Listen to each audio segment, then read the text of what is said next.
Lui, c'est Vladislav Rozliakov. Et il y a quelques secondes, il vient de poser une bombe sous une table de la cafétéria de son université.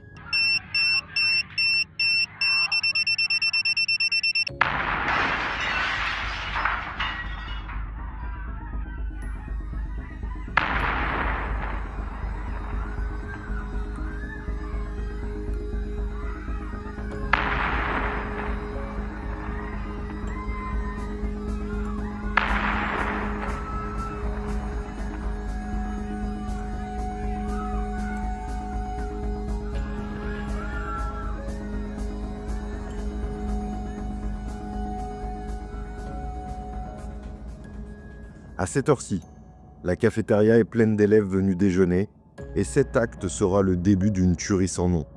Ce jeune étudiant de 18 ans va commettre le massacre le plus meurtrier de Crimée. Inspiré par ses sombres idoles, les auteurs du massacre de Columbine, Vladislav s'est engagé dans un plan en 3 phases qui se déroulera à l'université de Kertch et fera 20 morts et 70 blessés.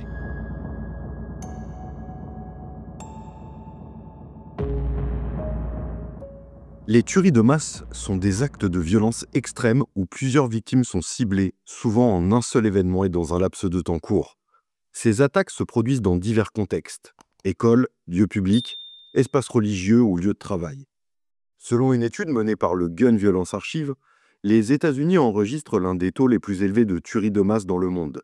En 2023, plus de 600 incidents impliquant des fusillades de masse ont été recensés dans le pays, marquant une augmentation constante de la dernière décennie. Parmi ces événements, des tragédies, comme celle de l'école primaire de Sandy Hook en 2012, avec 26 morts, ou celle de Las Vegas en 2017, où 58 personnes ont perdu la vie lors d'un concert. Cela demeure emblématique de l'ampleur du phénomène. Aujourd'hui, c'est en Crimée occidentale, juste à côté de la Russie, que je vous emmène. Mais attention, âme sensible, s'abstenir. Bonjour à tous, c'est SH, et on est parti pour cette nouvelle histoire de crime.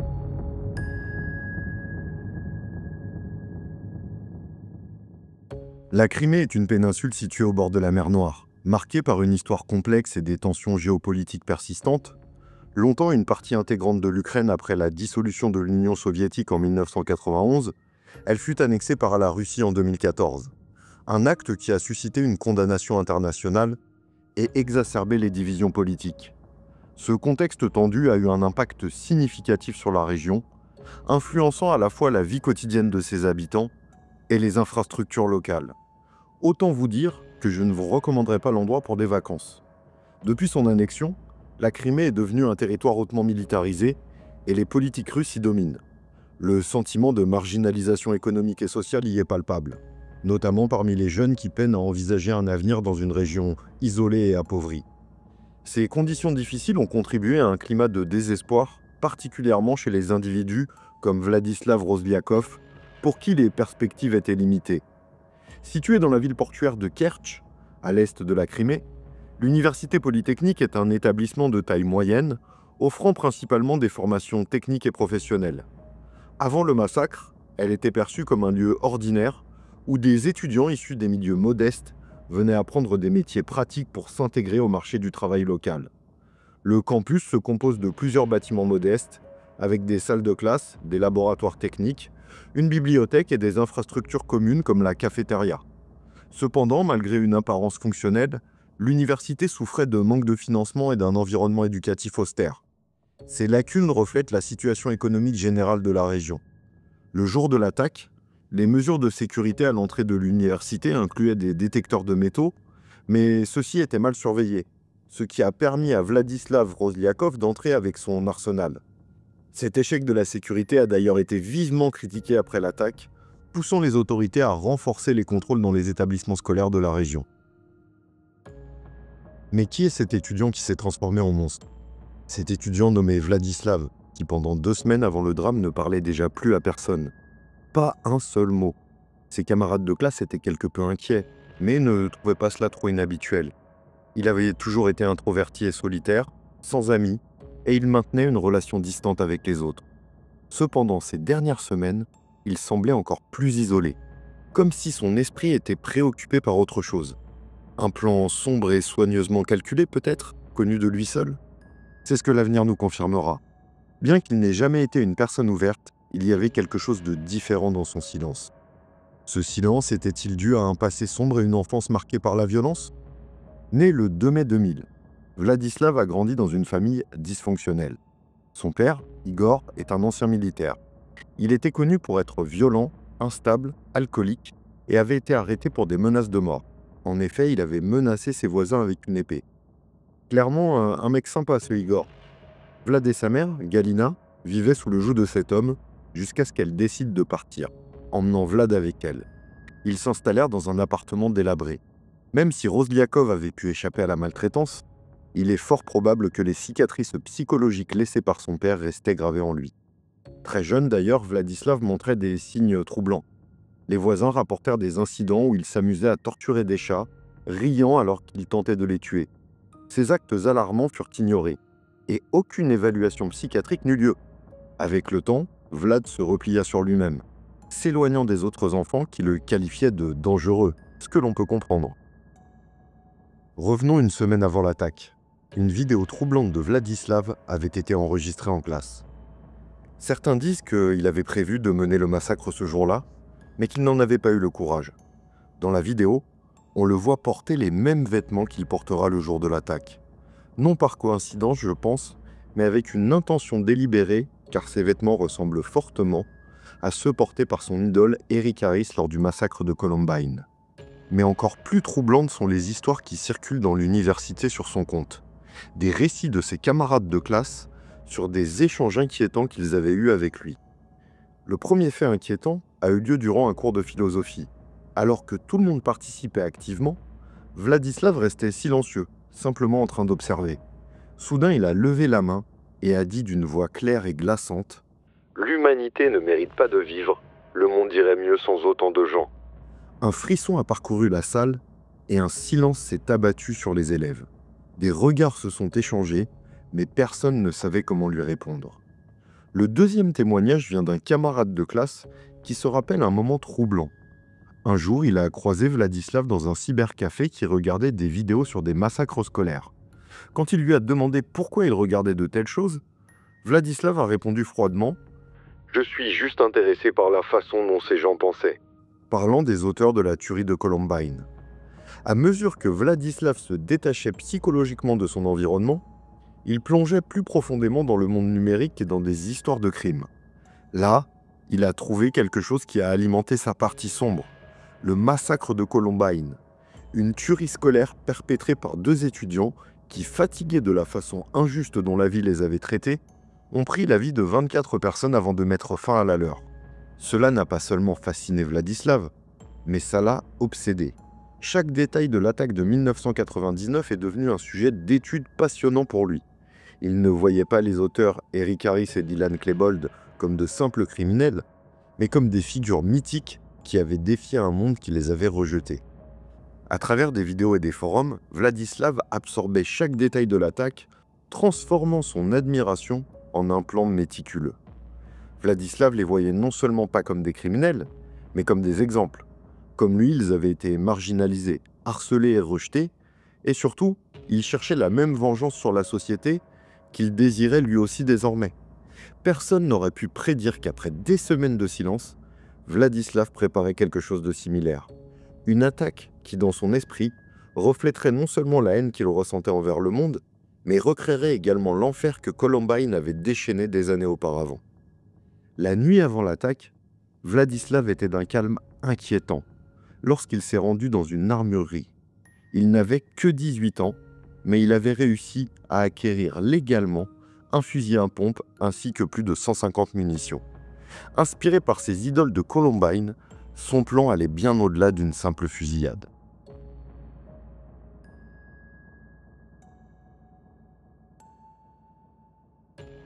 Dans l'obscurité de sa chambre, il a méticuleusement assemblé des explosifs improvisés, conçus pour exploser manuellement, remplis de plastique de fortune, de vis, des écrous et des morceaux de métal destinés à maximiser les dégâts. Une fois le tout préparé soigneusement et rangé dans son sac à dos, il est allé se coucher en sachant que le lendemain serait son jour tant attendu. Le matin du 17 octobre 2018 paraissait être un matin comme un autre. Les étudiants se réunissaient aux abords de l'université en attendant d'entrer, mais aucun d'entre eux ne savait que la personne qui marchait parmi eux, s'approchant au loin, avait l'intention d'exécuter un plan meurtrier et abject. Vladislav Rozliakov se dirigea directement vers l'entrée arrière, celle sans détecteur de métaux, car cette fois, son sac à dos ne contenait pas de livres, mais un fusil à pompe et des explosifs. Chaque détail de cette journée avait été méticuleusement planifié. Étrangement, une fois à l'intérieur, il ne se précipita pas pour agir, pas encore. Vladislav semblait désorienté, comme si le poids de ce qu'il s'apprêtait à faire l'accablait. Il erra sans but dans les couloirs, comme s'il remettait en question son propre plan.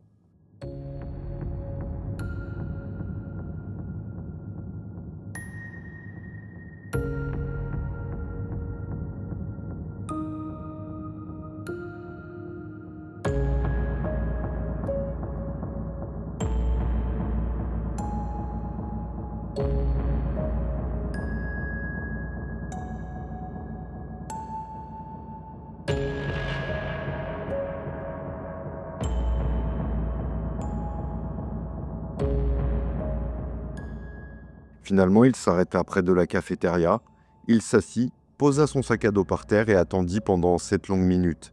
Que pouvait-il bien avoir en tête pendant ces minutes silencieuses? La première des 3 phases de son plan allait commencer. La première phase était simple et claire. Se diriger vers la zone avec la plus forte concentration de personnes pour maximiser les dégâts, la cafétéria. Bien qu'il soit malin, il savait que marcher avec l'arme à la main pouvait être risqué. Quelqu'un à proximité pourrait essayer de l'arrêter et de lui prendre son arme. Surtout que c'était un fusil à pompe et non une arme automatique. Ainsi, sa stratégie était de passer inaperçu, ce qui n'était pas difficile pour lui. Il s'assit, sortit l'explosif, le fixa sous la table, démarra le compte à rebours et s'éloigna.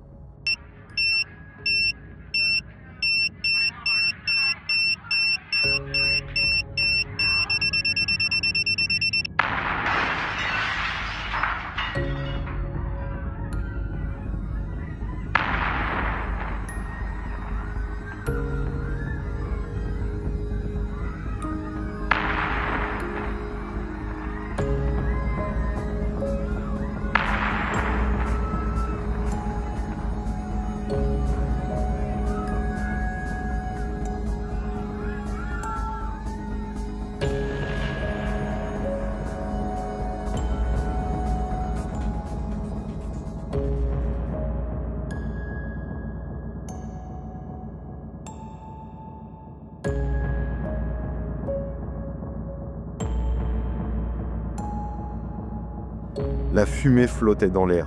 Les étudiants étaient figés sur place, certains tremblants, d'autres paralysés par le silence assourdissant qui suivit l'explosion. L'espace autrefois familier et animé ressemblait maintenant à un cauchemar, de la dévastation qui se déployait autour d'eux. Cependant, avant la détonation, Vladislav avait enlevé sa veste, révélant une tenue étrangement similaire à celle qu'Eric Harris portait lors du massacre de Columbine. Un t-shirt blanc et un pantalon noir, rendant peut-être hommage à ses idoles. Alors que Harris et Klebold avaient également utilisé des explosifs, les leurs n'étaient pas aussi efficaces. Avec cette seule explosion, 15 étudiants innocents perdirent la vie dans la cafétéria. Mais le pire restait à venir. Vladislav se dirigea vers les toilettes pour préparer la deuxième phase, la fusillade.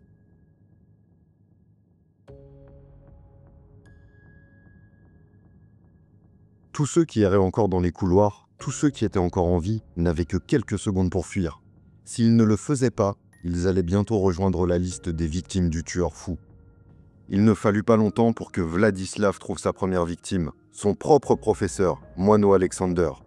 Le professeur essayait peut-être de comprendre ce qui se passait lorsqu'il croisa Vladislav dans le couloir. Mais lui, sans hésitation, leva son fusil à pompe et fit feu. Le professeur gisant sans vie sur le sol, Vladislav continua son chemin comme si de rien n'était, prêt pour sa prochaine victime. À l'étage, il croisa bientôt une autre personne, Luda, une autre de ses professeurs qui subit le même sort que Moineau. À ce stade, ni les étudiants ni le personnel ne comprenaient réellement ce qui venait de se passer. Il y avait eu une explosion, mais personne ne réalisait encore que c'était intentionnel et qu'un meurtrier parcourait les couloirs. Avec la panique qui se répandait et les bruits de coups de feu résonnant dans les couloirs, L'université entière comprit qu'un tireur était en liberté. Leur seule mission était simple, fuir à tout prix.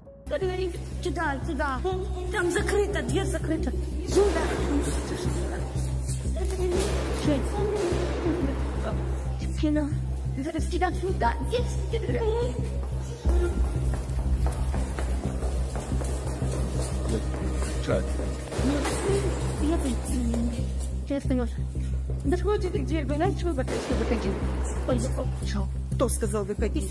Так что там безопасно. Зайдем. Конечно, через окно выбежать, поможет тебе. Давайте через окно. Юля, пошли через первый этаж через окно. Тихо.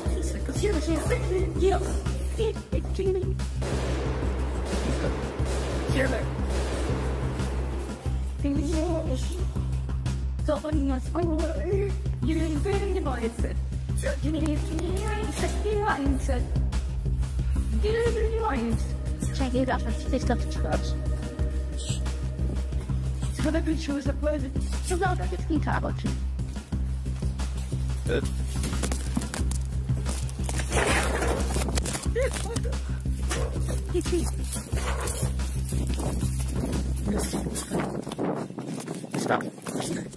Помогите.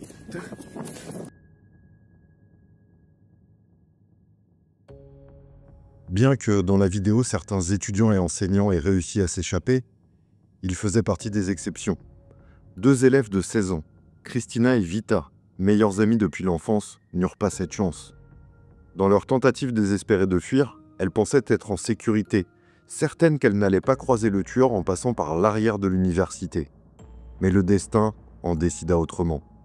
Ce sentiment de sécurité se transforma en une tragique erreur lorsqu'elles tournèrent au coin d'un couloir et se retrouvèrent nez à nez avec le danger qu'elles fuyaient et qui malheureusement les faucha en pleine jeunesse.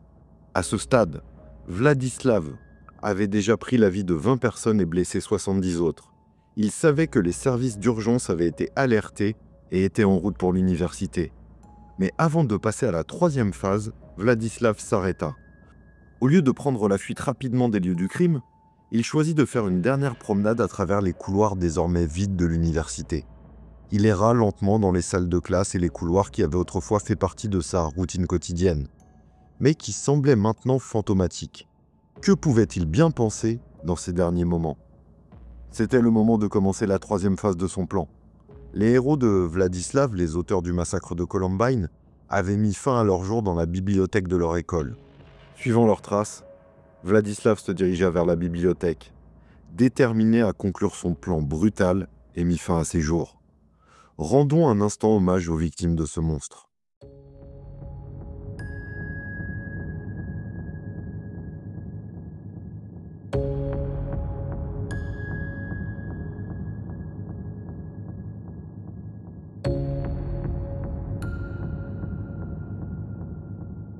Vladislav Rozliakov était connu pour son caractère introverti et solitaire.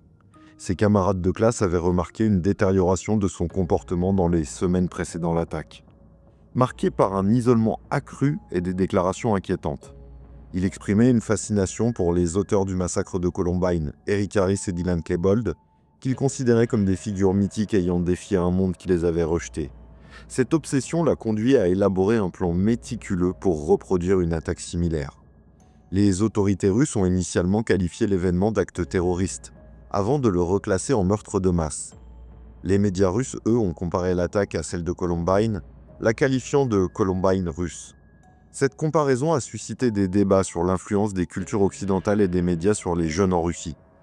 Après cette attaque, l'université a mis en place des mesures de soutien psychologique pour les étudiants et le personnel, et des commémorations ont été organisées en mémoire des victimes. Des améliorations de la sécurité sur le campus ont été entreprises pour prévenir de futurs incidents. L'université de Kerch est devenue tristement célèbre, non seulement en Crimée mais à travers le monde. Les images des fenêtres brisées, des couloirs jonchés de débris et des étudiants terrorisés ont marqué les esprits, transformant ce lieu d'apprentissage en un symbole de tragédie. De nos jours, à l'université de Kerch, des commémorations sont régulièrement organisées pour honorer la mémoire des victimes, tandis que des efforts ont été faits pour améliorer la sécurité et restaurer un sentiment de normalité. Toutefois, la douleur reste vive et l'attaque de 2018 continue d'alimenter les discussions sur la violence, les troubles mentaux et l'influence des idéologies radicales sur les jeunes en milieu scolaire. Merci à tous d'avoir regardé la vidéo, likez, abonnez, partagez. C'était SH, je vous dis à bientôt pour une nouvelle histoire de crime. Bye bye.